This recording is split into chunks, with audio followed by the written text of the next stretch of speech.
ए guys what's up काफी time बाद हमारी वीडियो आ रही है और ये ऐसी वैसी नहीं बल्कि आप लोगों की रिक्वेस्ट पर हम लोग ये वाली एनिमे लेकर आए हैं जिसके कमेंट बहुत सारे आ रहे थे। आज की जो एक्सप्लेनेशन होने वाली है वो और कोई नहीं बल्कि सीजन 2 पर होने वाली है। अगर आपने इसका सीजन 1 नहीं देखा है तो मैं डिस्क्रिप्शन में इसका लिंक डाल दूंगा, तो वहां से आप लोग देख लीजिएगा। तो चलते हैं हम वीडियो सीजन के लास्ट एपिसोड में हम लोग ने देखा अर्श अपनी पार्टी को लेकर वॉर काउंसिलिंग की तरफ जा रहा होता है। वो लोग अब कैच पे होते हैं जहाँ पर अर्श मेरिया और चार्लेट को कह रहा होता है कि तुम लोग नीचे आ जाओ, हमारी जो बाकी की डिस्कशन थी वो करना बाकी रह गई है। ये बात सुनने के बाद वो लोग कहते हैं कि यहाँ का माहौल काफी ज्यादा अच्छा है, हम लोग यहीं पर रहेंगे, नीचे नहीं आएंगे, पता नहीं ऐसा मौका फिर कब मिलेगा।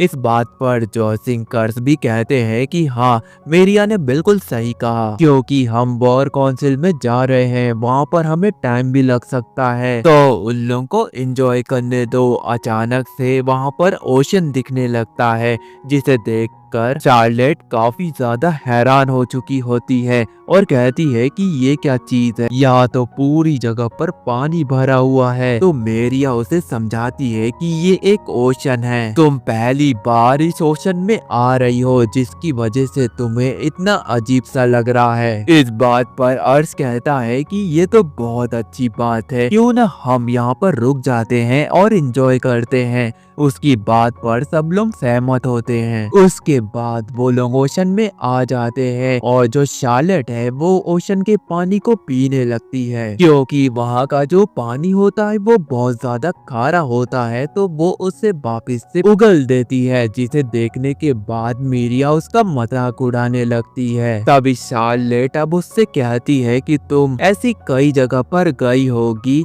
जहाँ पर तुम्हें ऐसी तरह के एडवेंचर देखने को मिले होंगे, जिस पर वो कहती है कि वो काफी जगह पर घूमने गई है। वो वॉल्केनिक आइलैंड पर गई थी मैजिक स्टोन ढूंढने के लिए, साथ ही वो बर्फ वाली जगह पर भी गई है। ये सुनने के बाद शार्लेट कहती है कि ये सुनने में काफी ज्यादा इंटरेस्टिंग लग रहा है। वो ये भी कहती है कि वो इन जगह पर जाना चाहती है। ये सुनकर जो रोबोट है वो कहता है जब वॉर खत्म हो जाएगी, इन चीजों का हल निकल जाएगा तो शांति छा जाएगी, उसके बाद हम लोग अपने सफर पर निकल पड़ेंगे। जो सुनकर शार्लेट कहती है कि ठीक है, ये एक प्रॉमिस रहा। तभी रोसेला लैब असिस्टेंट को बताती है कि यहाँ पर तो काफी सारी फिश हैं। जो सुनकर शार्लेट काफी ज्यादा एक्साइटेड हो जाती है, अब वो देखने के लिए वहाँ पर आ जाती है। इसके बाद मिराया आर्स से कहती है कि तुम लोगों को जीतने में काफी ज्यादा माहिर हो, तो आर्स इस बात पर कहता है कि ऐसी बात नहीं है, जब भी मैं लोगों को देखता हूँ जो मेरे साथ खुश रहता है और इससे मुझे बहुत ज्यादा खुशी मिलती है। तभी हम शार्लेट को देखते हैं जो कि मजे मजे में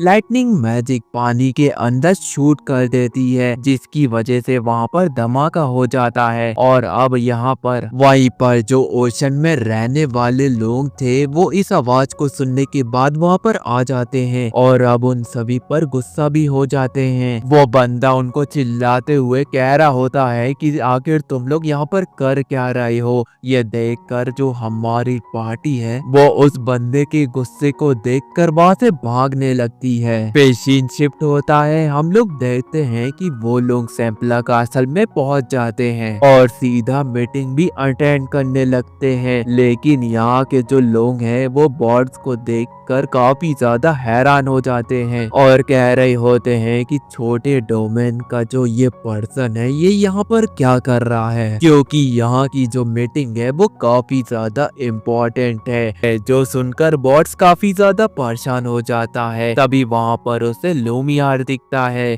वो बॉर्ड्स को अपने पास बुलाता है, तो बॉर्ड्स उसके पास जाता है। वो कहता है कि इसका मतलब है कि कोरोन ने तुम्हें भी इनवाइट किया है। मुझे ये देखकर काफी ज्यादा खुशी हुई, उन्होंने तुम्हें इनवाइट किया है। तभी हम देखते हैं कि यहाँ पर कोरोन आ जाता है और वो बॉर्ड से कहता है कि तो तुम यहाँ पर आ ही गए। तभी अचानक से उनकी नजर मेरिया पर जाती है और वो उससे पूछते हैं कि तुम मेरिया हो ना। ये सुनकर वो तो कहती है हाँ। वही दूसरी तरफ आर्श इन्हें देखकर हैरान हो जाता है। वो कहता है कि ये दोनों एक दूसरे को जानते कैसे हैं। तभी हम आसपास के लोगों को देखते हैं कि वो मेरियल के बारे में बातें करने लगते हैं, जो कि मेरिया के बारे में कह रहे होते हैं कि ये तो पुरानी गवर्नर की एडवाइजर है। कॉरन मेरिया से कहते हैं कि तुमसे मिलकर अच्छा लगा, कितने समय बाद मिल रहे हैं। पिछली बार जब मिले थे तो तुमने मेरा ऑफर रिजेक्ट कर दिया था। मुझे लगा था कि तुम पॉलिटिक्स से बाहर हो गई हो, लेकिन तुम तो अर्श के साथ घूम रही हो। तो वो इसके जवाब में कहती है कि वो अपना लास्ट चांस इस बच्चे के साथ यानी कि अर्श के साथ देना चाहती थी। मुझे लगता है कि जो अर्श है वो तुमसे ज्यादा मेरा अच्छा मास्टर है। ये सुनने के बाद वहाँ पर जितने लोग होते हैं वो बहुत ज्यादा गुस्सा हो जाते हैं। वहीं पर कॉरन तो हंसने लगता है और मेरियल से कहता है कि तुम तो बिल्कुल नहीं बदली। वैसे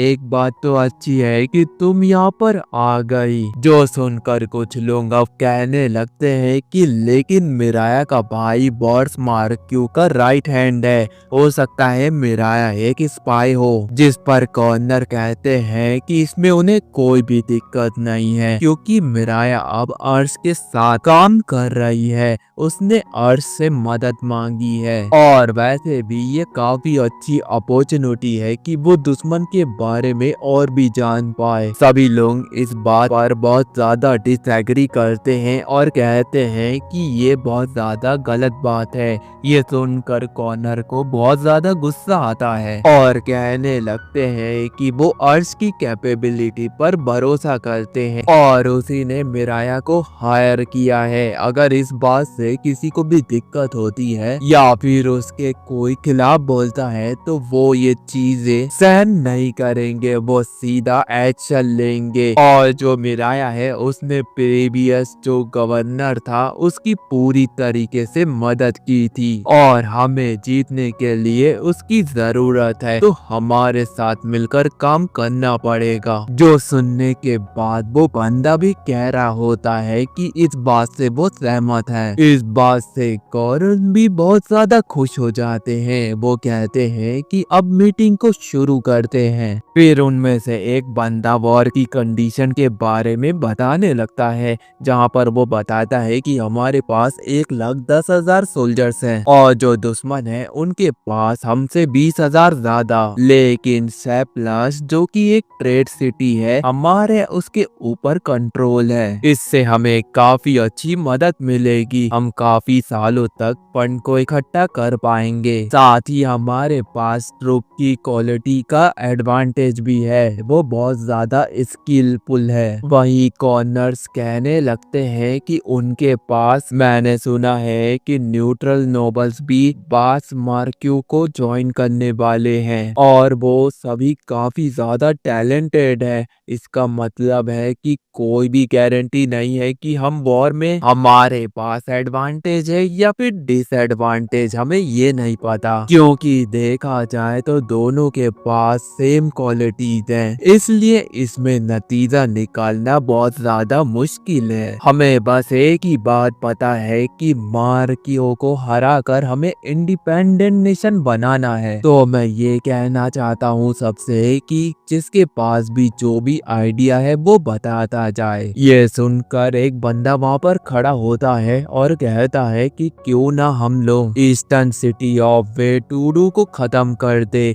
उससे हम अपने आप को और भी ज्यादा स्ट्रॉन्ग बना पाएंगे, क्योंकि वो लार्जेस्ट सिटी में एक है और उस पे अगर हम लोग कब्जा कर लेंगे तो हमारी आर्मी के लिए बहुत ज्यादा फायदेमंद होगा। पर वो जगह इतनी अच्छी नहीं है डिफेंड के लिए, पर हमारी आर्मी के लिए तो बहुत ज्यादा अच्छी है, क्योंकि हमारे पास इतने ज्यादा सोल्जर हैं तो हम उन्हें आराम से हरा सकते हैं। इन बातों को सुनने के बाद वहाँ पर जितने भी लोग होते हैं उनमें से कुछ लोग इस स्ट्रेटेजी से सहमत होते हैं, लेकिन जो अर्श है वो देख रहा होता है कि कॉनर इन बातों से तो बिल्कुल भी सेटिस्फाई नहीं है, वो तो कुछ और ही चाहते हैं। इस बात पर जो अर्श होता है वो कहता है अपने साथियों को कि तुम जो सोच रहे हो वो इनको बता दो। तो वो सभी वहाँ पर डिसाइड करते हैं कि अब सबसे पहले मिरायल बोलेगी। मिरायल वहाँ पर सब लोगों का मजाक बनाती है और कहती है कि यहाँ पर इतने सारे लोग हैं लेकिन एक अच्छी सी प्लानिंग नहीं कर पा रहे हैं, और वो उनकी प्लानिंग को बेकार कहती है, जिसकी वजह से उनको गुस्सा आ जाता है और वो उसकी तरफ अटैक करने के लिए आगे बढ़ रहे होते हैं। लेकिन कॉर्नर उन लोगों को रोकते हैं और मिराया को कहते हैं कि तुम आगे बोलो। तो मिराया कहती है कि इस प्लान के साथ अगर तुम लोग जाओगे तो हार ही मिलेगी, तुम्हें फर्क नहीं पड़ता तुम्हारी आर्मी कैसी है, कितने लोग हैं, कैसी क्वांटिटी है। अगर यहाँ पर तुम्हें जीतना है तो तुम्हें कमांडर्स अच्छे चुनने होंगे जो तुम्हें जिताएंगे, क्योंकि वही तुम्हारी सेना को लीड करेंगे।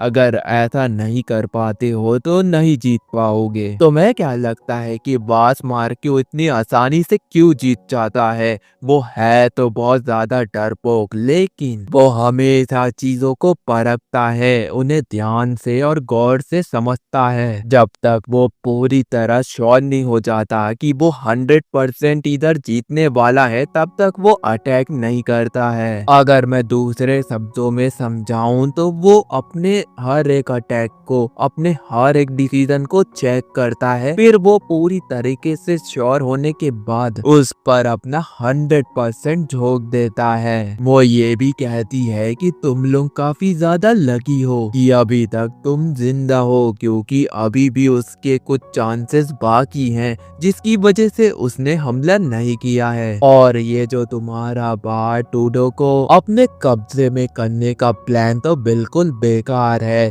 उसे कब्जे में लेना एक बेकार आइडिया है। तुम लोग ने प्लान तो बना दिया लेकिन तुम लोग ने ये नहीं सोचा कि तुम लोग वहाँ पर अटैक करने जाओगे और ये खबर बात मार्को को नहीं जाएगी, इसकी कोई गारंटी नहीं है। वो वहाँ पर तुम्हारे ऊपर अटैक करेगा और वहाँ पर कोई चांसेस नहीं रहेंगे कि तुम जिंदा बच जाओ वहाँ पर। और दूसरी तरफ तुम्हारी बेइज्जती भी बहुत ज्यादा होगी कि तुम टूडो को अपने अंदर नहीं ला पाए। वहाँ के जो नोबल्स हैं वो बार्थ मार्क्यू को और ज्वाइन कर लेंगे, इससे तो तुम्हारा और भी ज्यादा नुकसान हो जाएगा। और इस डिसीजन के कारण वहाँ के तो लोग गुस्साएंगे, यहाँ के भी लोग तुम्हें छोड़ेंगे नहीं। यहाँ के जो नोबल्स हैं वो भी बार्थ मार्क्यू को ज्वाइन कर लेंगे। तो खुद सोचो ये प्लान कितना ज्यादा बेकार है। तुम लोग काफी ज्यादा ओवर कॉन्फिडेंट हो गए हो। ये बातें सुनने के बाद वहाँ पर जितने भी लोग होते हैं वो बहुत ज्यादा गुस्सा हो जाते हैं।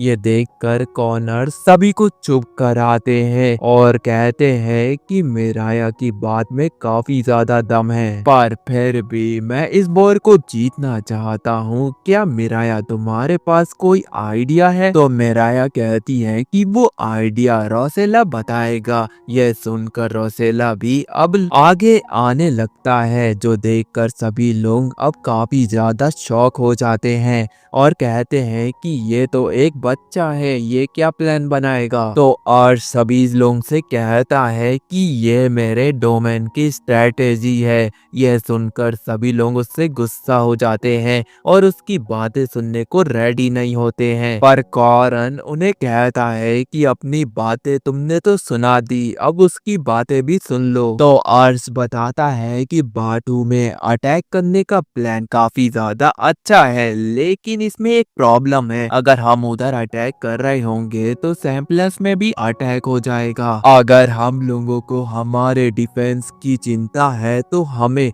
हमारे दुश्मनों को लॉकडाउन करना। हम लोग उन्हें यह दिखाएंगे कि अगर वो लोग आर्कानस को लीव करेंगे तो उनके ऊपर दोनों साइड से हमला होगा। तो क्या हम लोग प्रेविनेंस और पैराडेल को को यूज कर सकते हैं। लड़ाई के अंदर हम लोग दुश्मनों को दिखाएंगे कि जो पैराडेल है वो आर्कन्ट्रेस्ट के ऊपर हमला करने वाले हैं, वो भी नॉर्थ की तरफ से। ये बात सुनने के बाद सभी लोग कहते हैं कि ऐसा होना तो नामुमकिन है, क्योंकि पैराडेल्स एम्पायर फैमिली के लिए रॉयल रहेंगे और वो ऐसा नहीं करेंगे। तो रॉसल कहता है हाँ, इसलिए हम उनसे रिक्वेस्ट करेंगे और वो हमारे दोस्त बन जाएंगे। ये काम समर पोल्स के एम्परर कर सकते हैं अगर वो रिक्वेस्ट करे तो और हम उन्हें मुंह मांगी कीमत भी देंगे जिससे वो हमारे साइड ले लेंगे। तो एक बंदा कहता है कि मुझे नहीं लगता कि वो पैसों में बिक जाएंगे। तो वहाँ पर एक शख्स कहता है कि ऐसा हो सकता है, जो फिलहाल का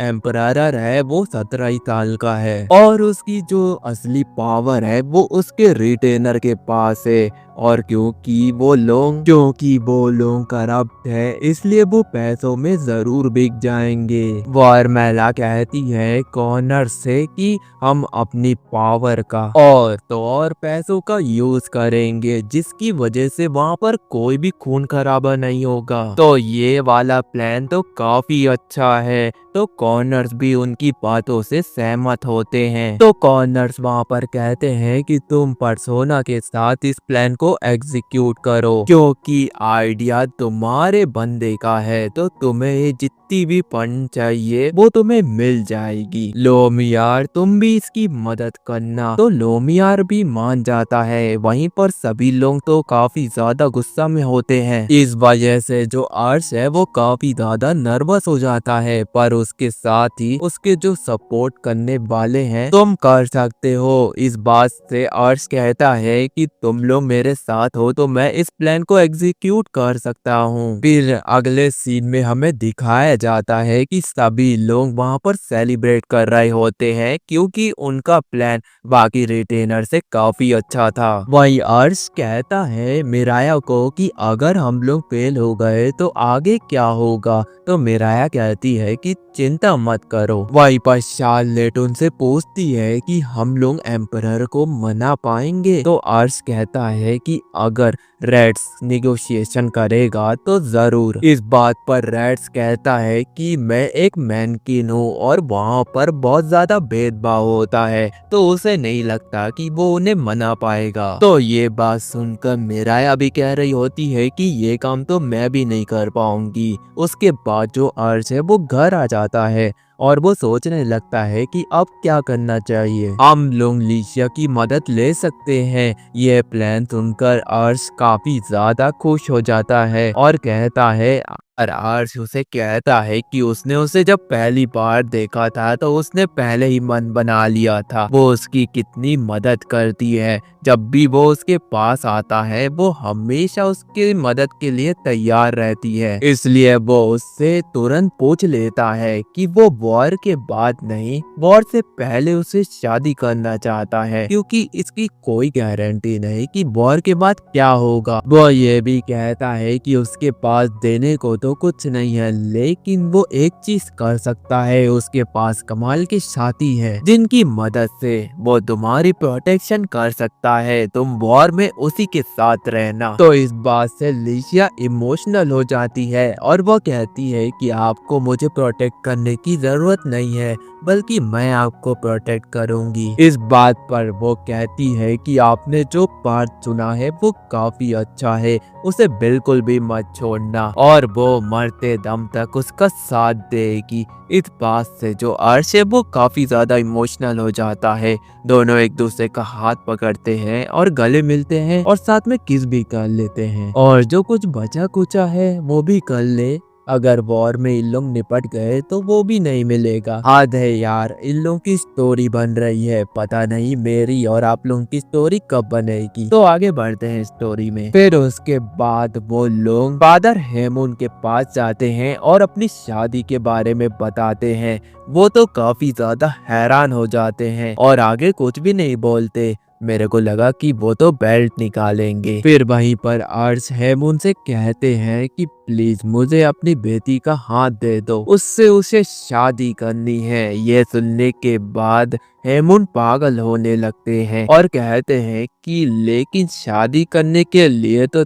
तुम लोग काफी ज्यादा छोटे हो। तभी लिशिया अपने फादर को कहती है कि उसने भी डिसाइड कर लिया है, चाहे कुछ भी हो जाए वो उनसे शादी करके रहेगी। हेमो भी अब लिशिया को देखकर समझ जाते हैं कि वो सच बोल रही है और अब वो उसे तुम जो करना चाहती हो वो कर सकती हो, पर एक बात ध्यान रखना कि तुम्हें अर्श को प्रोटेक्ट करना है, उसको सपोर्ट करना है, जो कि बहुत ज्यादा मुश्किल होने वाला है। जिस पर लिशिया भी खुश होकर कहती है कि ये कोई दिक्कत की बात नहीं है, ये तो उसके लिए खुशी की बात है। ये बात सुनने के बाद हेमून काफी ज्यादा खुश हो जाते हैं। अब वो उन दोनों को गले लगा लेते हैं और अब वो सभी से कहते हैं चलो अब मिलकर पार्टी करते हैं। और अब अगले सीन में हम लोग देखते हैं कि वो लोग अब सेलिब्रेट करते हैं अपनी शादी का। उसके बाद सीन शिफ्ट होता है, हमें नेगोशिएशन का सीन दिखाया जाता है, जहां हमें दिखाया जाता है कि वहां पर फैम आया हुआ होता है और वो उन लोग से कहता है कि जैसा तुमने रिक्वेस्ट की थी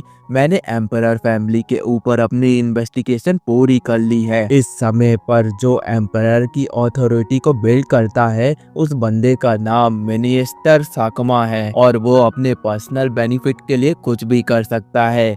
ये सुनकर लिशिया कहती है कि ये वही बंदा है जिससे उसे बातें करनी है, यानी कि उसे समझाना है। तो फैम उन्हें कहता है कि ये अपोनेंट बहुत ज्यादा स्मार्ट और बहुत ज्यादा स्ट्रॉन्ग है, तो केयरफुल रहना और अर्श तुम भी अपना ध्यान रखना। फिर अर्श कहता है कि जो हमने प्लान बनाया है हम उसे समराइज कर लेते हैं, जैसा कि लॉर्ड कॉर्नेवल हमारी मदद के लिए जो भी चीजें भेजी हैं उनके साथ हम लोग अपना रास्ता बनाएंगे कैपिटल तक। अर्श कहता है कि वहां पर जब हम पहुंच जाएंगे तो प्राइम मिनिस्टर सार्क हमसे कहेंगे हमारे साथ और पैराडेल के किंग के साथ मिलकर काम करें। उसके बाद हम लोग पैराडेल के जो किंग है उनके साथ निगोशिएशन करेंगे और होप करते हैं कि बात बन जाए। और ये सभी चीजों की इंचार्ज लिशिया रहेगी क्योंकि उसकी नेगोशिएशन की स्किल कमाल की है। जिस पर लिशिया कहती है कि वो लॉर्ड कॉर्नेवल को लेकर जाएगी क्योंकि वो नेगोशिएशन के लिए बहुत अच्छे से काम आएंगे। अगर हम उनसे नेगोशिएशन करने के लिए जाते हैं तो उन्हें लगेगा कि हम तो बच्चे हैं, जिससे प्लान में गड़बड़ हो सकती है, इसलिए वो एक एल्डर को लेकर जाएंगे। जिसे सुनने के बाद मीडिया कहती है कि तुम तो कमाल की हो। ये सुनने के बाद शार्लेट कहती है कि ये तो बहुत ज्यादा गलत बात है,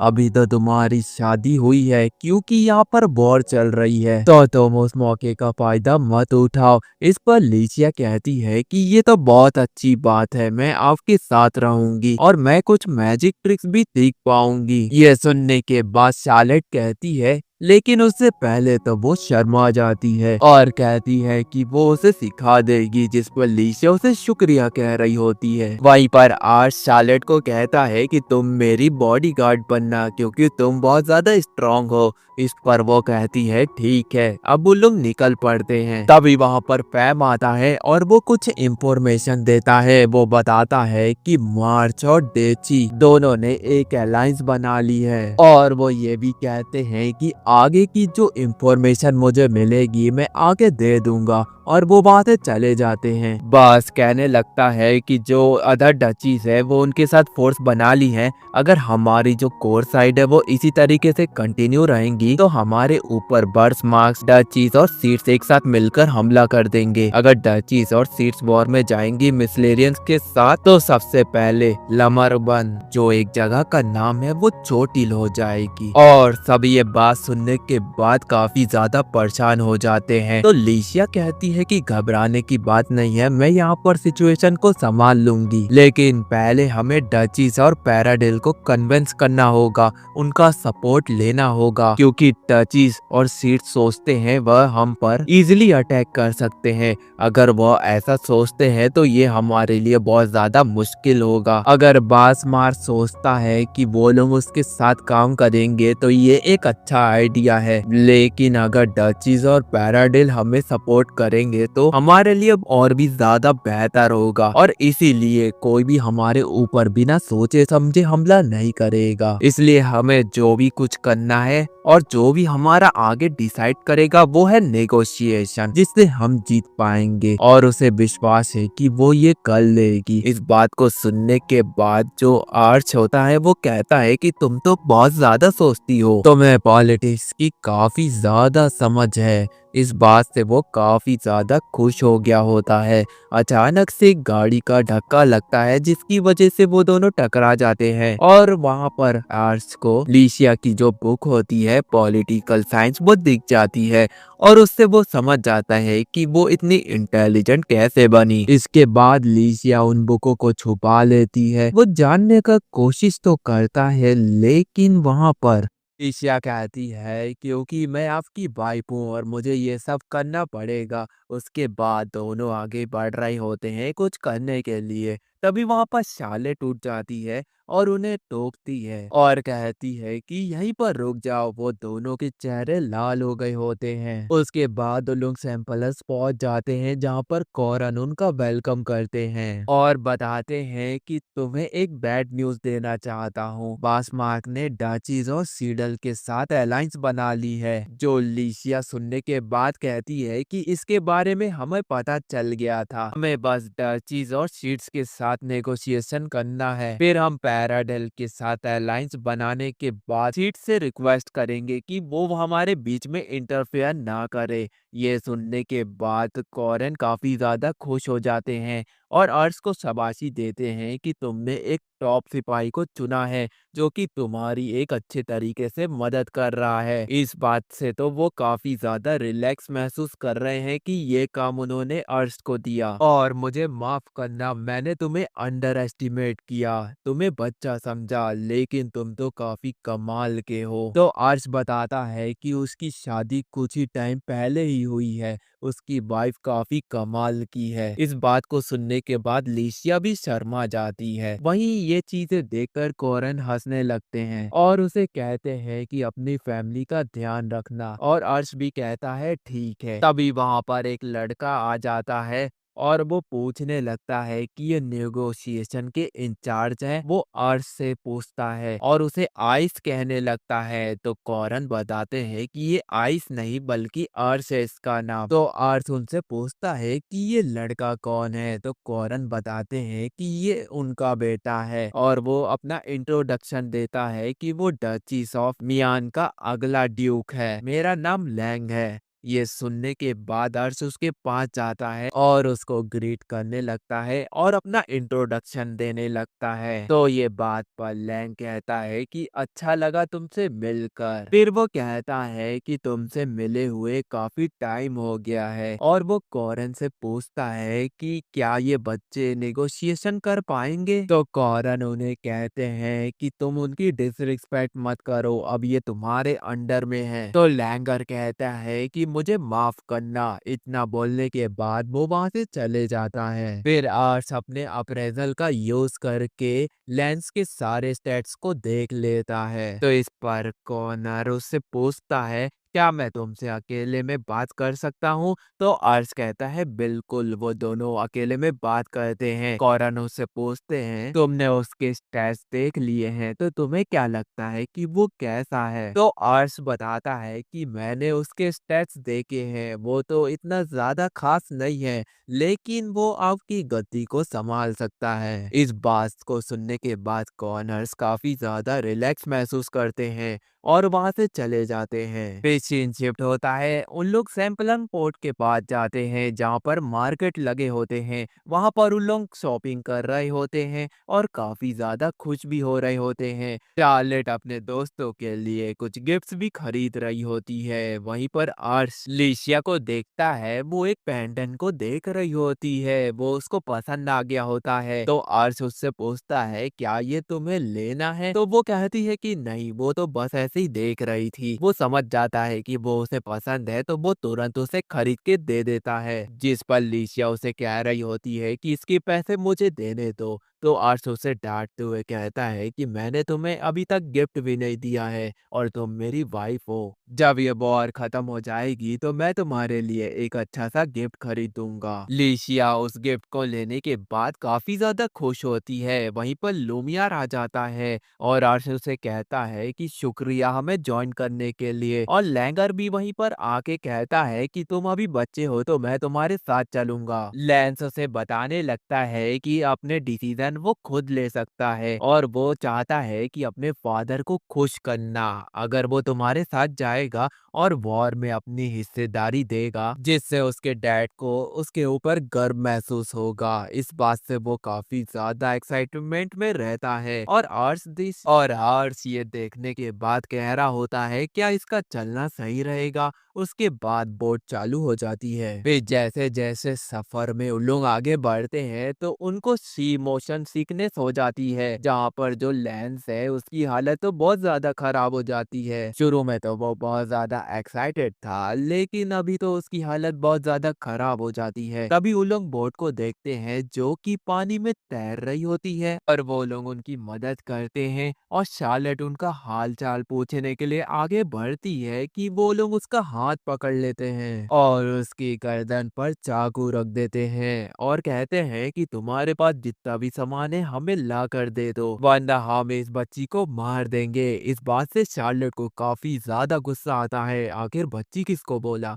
वो अपने फायर स्पेल का यूज करके उन्हें वहां पर बांध देती है। वहीं पर लेंस उन्हें कह रहा होता है कि मैं तुम्हें कैपिटल एम्परर में भेज के मरवा दूंगा। फिर वहीं पर अर्श आता है और उनसे पूछता है कि तुम लोग किसके लिए काम करते हो। तो लेंस कहता है कि ये लोग तो पायरेट है, ये किसी के लिए काम नहीं करते हैं। तो अर्श बताता है कि उनके पास एक नाइफ था जो कि मछली काटने के लिए किचन में यूज होता है। तो वो लोग अपना सच बताने लगते हैं कि हम लोग नॉर्मल से फिशर्स हैं, नॉर्मल से ओशन में मछलियां पकड़ते हैं, लेकिन हाल ही में उनकी हालत बहुत ज्यादा बिगड़ गए हैं और उनका जो धंधा है वो काफी ज्यादा मंदा चल रहा था। उससे वो इतने पैसे नहीं कमा पा रहे थे जिससे वो अपने लोन को चुका पाए, इसलिए वो ये गंदे काम करते थे। इस बात पर जो आर्स है वो दो ठोक कुछ निकालता है और उन्हें देता है और कहता है कि इसे बेच देना जिससे तुम्हें 3 गोल्ड कॉइन मिल जाएंगे। तो लैंस उसे कहता है कि तुम पागल हो गए हो, ये हमें मारने के लिए आए थे। और वहीं पर वो लोग भी कह रहे होते हैं कि हम पर दया मत दिखाओ, हमें कोई भीख नहीं चाहिए। तो आर्स उन्हें समझाने लगता है कि ये तो भीख नहीं या दया नहीं, ये तो एक तरीके से हम तुम्हें लोन दे रहे हैं और फिशरी करने के बाद तुम उस पैसों को लौटा देना, मैं इसके इंटरेस्ट भी नहीं लूंगा। जिस पर लैंस उससे पूछता है क्या तुम इन पर ट्रस्ट कर रहे हो, ये तुम्हारा पैसा लेकर भाग जाएंगे और वापिस भी नहीं आएंगे। जिस पर आर्स उसे कहता है कि एक लॉर्ड होने के नाते अगर अपने लोगों पर ट्रस्ट नहीं करोगे तो किस पर करोगे। अगर हम पहला कदम नहीं बढ़ाएंगे तो वो भी ऐसा ही सोचेंगे।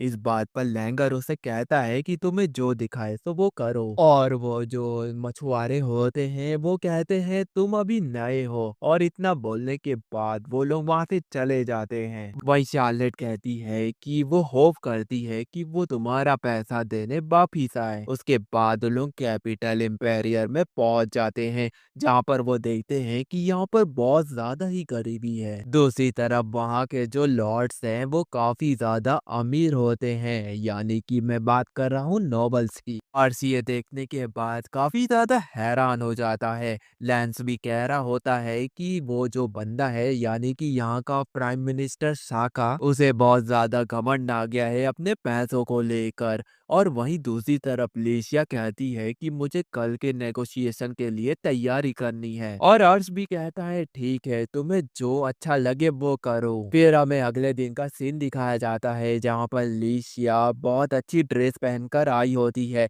और साथ में बहुत सारी ज्वेलरीज भी। इस पर अर्श उससे पूछता है कि तुम्हें ये रॉयल कैपिटल में पहन के नहीं आने चाहिए थे। तो लेशिया उसे कहती है कि तुम आगे देखते जाओ, तुम आगे समझ जाओगे कि मैं क्या करना चाहती चाहती हूँ। उसके बाद उन लोग पीएम यानी कि प्राइम मिनिस्टर शाखा के कासल में पहुंच जाते हैं और वो कहते हैं कि मैं तुम्हारा ही वेट कर रहा था। आर्स उसके ऊपर अप्रेजल कर देता है और वो देखता है कि इसकी डिप्लोमेसी, इंटेलिजेंट, एम्बिशन काफी ज्यादा हाई है, जैसा सैम ने उसे बताया था। वहीं शाखा उन लोग से कहते हैं कि यहाँ पर ज्यादा लोग नहीं है, जिसकी वजह से सारी चीजों को उसी को देखना पड़ता है। तो बिना कोई टाइम वेस्ट करे हम लोग मीटिंग को शुरू करते हैं, क्योंकि तुम्हें किंग की मदद की जरूरत है, इसलिए हमें बिना कोई टाइम गवाए मीटिंग को स्टार्ट करना चाहिए। वहीं पर लैंक्स अपना इंट्रोडक्शन देता है, जिससे शाकमा उससे पूछता है क्या तुम कोरन के बेटे हो, तो वो कहता है हाँ। तो लैंक्स उसे कहता है कि नेगोशिएशन के लिए एक अच्छा इन्वायरमेंट होना चाहिए और अच्छे से बातों को समझाना चाहिए। तो शाकमा कहता है कि इससे कोई फर्क नहीं पड़ता, बस फर्क पड़ता है कि कौन उसे कितने पैसे ऑफर कर रहा है। फिर वहाँ पर लिसिया आ जाती है और कहती है कि मैं आपसे बात करने वाली हूँ। फिर हमें पिछली रात का सीन दिखाया जाता है, जहाँ पर हमारी टीम बात कर रही होती है कि वो 2000 गोल्ड कॉइन उसे ऑफर करेंगे। अगर उससे ज्यादा उसने मांगा तो हमें सैपलन वापिस जाना पड़ेगा और इससे हमारी जो नेगोशिएशन वाली जो प्लान है वो तो फेल कर जाएगी और ये सब वॉर पे भी अफेक्ट करेगा। तो उससे पूछते हैं कि तुम आगे अपना क्या चाल चलोगे। लिशिया पहले कहती है कि वो लो अमाउंट से स्टार्ट करेगी, जिससे उसे प्रॉफिट का फील होगा और जैसे जैसे अमाउंट बढ़ेगा वो खुश हो जाएगा और हमारे साथ डील कर लेगा। अब हम प्रेजेंट में आते हैं, तो यहाँ पर नेगोशिएशन स्टार्ट होती है और जो लिशिया है वो उसे 500 गोल्ड कॉइन का ऑफर देती है। तो शाकमा सीधा पासा को पलट देता है और कहता है मुझे 5000 गोल्ड कॉइन चाहिए, अगर ये नहीं दोगे तो वापिस लौट सकते हो। इस बात से अर्श काफी ज्यादा परेशान हो जाता है और लिशिया उससे कहती है कि ये तुम्हारे यानी कि आपके इंपेरियल कैपिटल के बजट से भी बहुत ज्यादा है, क्योंकि जब हम आ रहे थे तो हमने इस सिटी के हालात देखे थे। तो इससे समझ में आता है कि तुम बहुत ज्यादा ही ऑफर कर रहे हो। हम तुम्हें 800 गोल्ड कॉइन ऑफर करते हैं और हमारी बातों को तुम मान जाओ। तो शाखा कहता है कि ये कोई बात नहीं हुई, हमारी जो सिटी है वो बहुत ज्यादा महंगी है। तो इस बात पर लिशिया और 100 गोल्ड कॉइन बढ़ाती है यानी कि 900। तो शाखा कहता है कि मैं इतने में नहीं मानने वाला। तो लिशिया वहाँ पर इमोशनल होकर कहती है कि अब हमारे पास इतने पैसे नहीं है, तो हम अपना आखिरी अमाउंट बोल रहे हैं यानी कि 1000 गोल्ड कॉइन। जिस पर शाखा उनकी बातों को मान जाता है और वहाँ पर अर्श को वो बातें याद आती है कि वो लिशिया से क्या कहा था कल रात को। शाकमा काफी ज्यादा लालची है और वो इन बातों में मान ही जाएगा। इस बात से वो समझ जाते हैं कि लिशिया कितनी ज्यादा इंटेलिजेंट है और वो शाकमा को कहता है कि आप हमारे साथ मेडिएटर का काम करेंगे, तो वो हाँ कह देते हैं। वही लैंक्स कहता है कि तुम लोग कितने ज्यादा बेवकूफ हो, तुम लोग तो अपने साथ 2000 लेकर आए हो, लेकिन तुम लोग इनको 1000 गोल्ड कॉइन ऑफर कर रहे हो, ये तो बहुत ज्यादा गलत बात हुई। तो आर्स कहता है क्या चूतिया हो तुम, ये क्या कर दिया, ये नेगोशिएशन तो बहुत अच्छे से जा रहा था, लेकिन तुम यहाँ पर वो अपना सर पकड़ रहा होता है। तभी वो कहता है कि 2000 गोल्ड कॉइन हम आपको दे देंगे, नेगोशिएशन को कंटिन्यू रखो। लेकिन शाक मानने को तैयार नहीं होता है। वो कहता है तुमने मेरी इंसल्ट की है, इसलिए मैं तुम्हें कहना चाहता हूँ कि वो 2000 गोल्ड कॉइन इंपेरियर कैपिटल को दो और जो पैसे हैं वो मेरे को दो, मेरी इंसल्ट जो की थी। और यहाँ पर वो बहुत बड़ी दिक्कत में आ गए होते हैं उस लेंस की वजह से। शाकमा वहां से जा रहा होता है और कह रहा होता है कि इतने पैसे लाने के बाद भी बात नहीं बनी और बात बन रही थी तो ये चूतिया बीच में आ गया। अब यहाँ पर अर्श के पास कोई रास्ता नहीं है कि वो लंस को बताए कि ये उनका एक टैक्टिक होता है। दूसरी तरफ जो लिशिया है वो भाग कर शाकमा के पास जाती है और वो कहती है कि हमारे पास अभी है पैसे, लेकिन वो उस तरह से नहीं है जिस तरह से तुम्हें चाहिए। तो शाकमा कहता है कि तुम वापिस से सैम्पलोन शहर चले जाओ। तो लिशिया उसकी बातें नहीं सुनती और अपने कपड़े उतारने लगती है। और ये देखने के बाद अर्श कहता है कि ये क्या कर रही हो लिसिया, और वो अपने कपड़े और ज्वेलरी शाकमा को ऑफर कर देती है और इस बात से वो शाकमा मान जाता है। वो कहता है कि तुम्हारे जो 2000 है वो कैपिटल एम्पेरियर में जाएंगे और ज्वेलरी और कपड़े मेरे पास। मैं पैराडेल के साथ मेडिएट करने के लिए तैयार हूँ। तभी वहां पर लैंग्स आ जाता है और एक और अजीब सी बात कर जाता है। वो डची ऑफ लिसियान को एक इंडिपेंडेंट नेशन बनाएगा। इस बात से जो शाकमा है वो उसकी तारीफ करता है कि तुम काफी ज्यादा ऑनेस्ट हो, और इतना बोलने के बाद वो वहां से चला जाता है। फिर सीन शिफ्ट होता है। वो लोग आराम से बैठकर बातें कर रहे होते हैं और कहते हैं कि थोड़ी सी दिक्कत तो आ गई थी लेकिन लास्ट में बातें मन गई। तो लिसिया कहती है कि कोई दिक्कत नहीं आई, जो प्लान किया था उसी के हिसाब से हुआ है। ये बातें सुनने के बाद वो लोग काफी ज्यादा हैरान हो जाते हैं।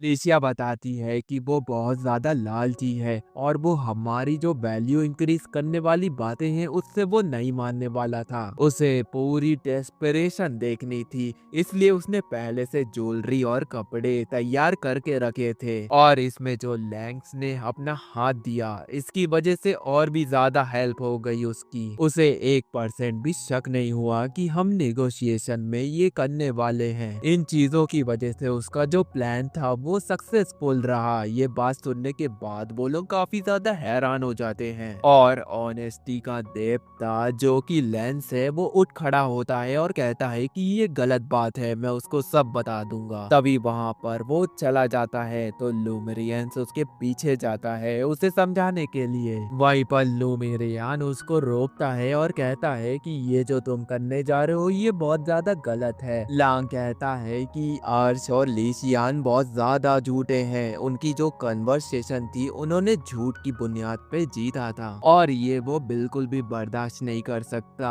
वो एक ऐसी जगह यानी कि मिशियन से आता है और वहाँ पर हमें झूठ बोलना नहीं बल्कि ऑनेस्टी के बारे में सिखाया जाता है, और क्या हम इन दोनों पर भरोसा कर सकते हैं हमारे एम्परर को लेकर। तो रोमियान उसे समझाता है और कहता है कि तुम्हारे पास वो पावर्स थी इसलिए तुम्हें झूठ बोलने की जरूरत नहीं पड़ती थी, लेकिन ये बहुत ज्यादा लो रैंक की हैं। उनके पास यही पावर्स है, वो झूठ बोलते हैं अपने लोगों को बचाने के लिए क्योंकि वो डोमेन के लीडर है। अगर उन्हें जीतना ही होता या फिर कुछ अलग चीजें करनी होती तो वहाँ पर वो सच बोल सकते थे, लेकिन उन्हें अपने लोगों को प्रोटेक्ट करना था इसलिए उन्होंने झूठ बोला। इन बातों से जो लैंग है वो काफी ज्यादा चिढ़ जाता है और वो वहाँ से भाग जाता है। वहाँ पर अर्श आ जाता है। वो देखता है कि लांग भाग गया तो लोमरियान अर्श को समझाता है कि वो थोड़ा सा पागल है लेकिन वो ऑनेस्ट है। वो बस वो चीजें करना चाहता है जो कि सही है, लेकिन वो चीजों को समझ नहीं पा रहा है, पर एक दिन वो एक अच्छा राजा बनेगा,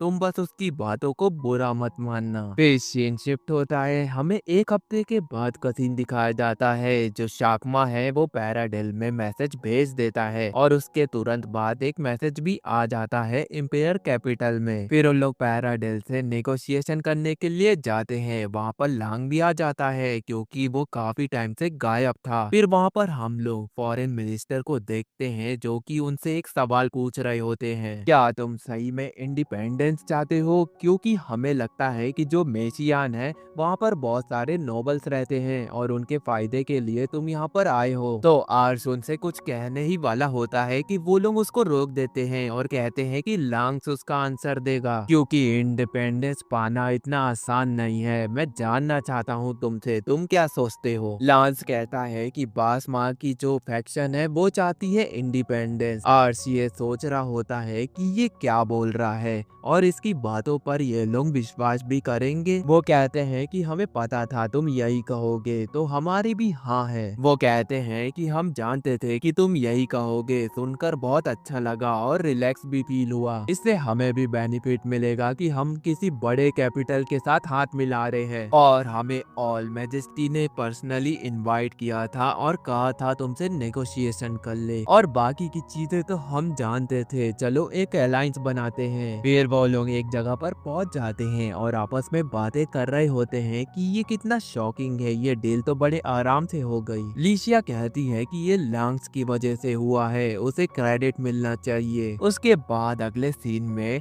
जो लैंग्स है वो लिशिया से मिलने जाता है और उसे कहता है कि शुक्रिया तुम्हारा और मुझे माफ करना, तुम तो मिशियान को अच्छा बनाने की कोशिश कर रही थी। और तो और वो वहाँ पर रोते हुए कहता है कि मैंने तुम्हारे प्लान में गड़बड़ी ला दी थी, लेकिन अब मैं चाहता हूँ कि मैं भी मिशियान को एक अच्छा देश बनाऊं, उसमें एक हेल्प करूं, तो मुझे बताओ कि मुझे क्या करना चाहिए। तो वो उसको रूम के अंदर लेके जाती है और उसे अपना सारा प्लान बताएगी, ऐसा वो कहती है। तो लांग कहता है कि ऐसे में तो तुम मुझे हीरो बना दोगी। लिशिया उससे सारी चीजें बता देती है। उसके बाद उन लोग डिस्कस कर रहे होते हैं, जहाँ पर आर्स लिशिया से पूछता है कि तुमने इसे क्या बताया था। तो लिशिया बता रही होती है कि वो कैपिटल में जितनी भी पार्टीज होती हैं उसे अटेंड करे। इससे होगा क्या, क्योंकि वो हर एक पार्टी में जाएगा और एक अफवाह फैल जाएगी कि जो लैंस है वो बिल्कुल भी झूठ नहीं बोलता, हर एक चीजें सच ही बोलता है